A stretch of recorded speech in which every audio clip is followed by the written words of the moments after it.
વ્યવહાર વના કોઈ દેરું આપણને નડતું નથી અને ન્યાય વના કોઈના ઘેર કોઈ દેરું દુઃખ હાલવા આવતું નથી. આપણી પેઢીની કોઈ પુનઈ રાશિ હોય અને આપણું કોઈ ખોટું એ પુનઈમાં ભેળું થઈ ગયું હોય તો આપણા કર્મે એ દેવનો ટુવો લખેલો હોય. બાકી દેવના ભગવાનના વેણ કોલમાં બંધોણેલું છે.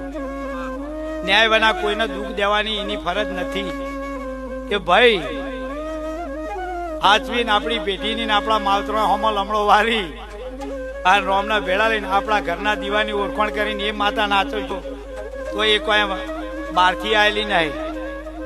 એ આપણી કુળની દેવી છે. આપણું કુળ એને ઉજવાડ્યું છે. એ દીવાના અંભારીને રહેજો તો દુનિયાનો દેરાનો નારિયેળનો ડોડો માગતો હોય છે. રાતે સપનામાં આવીને જગાડીને કે ભાઈ ફલાણી માતાના ભુવા જોડીદાર વાનો નારિયેળ કે કરાવી દે એટલે તારો વખો મટી જા.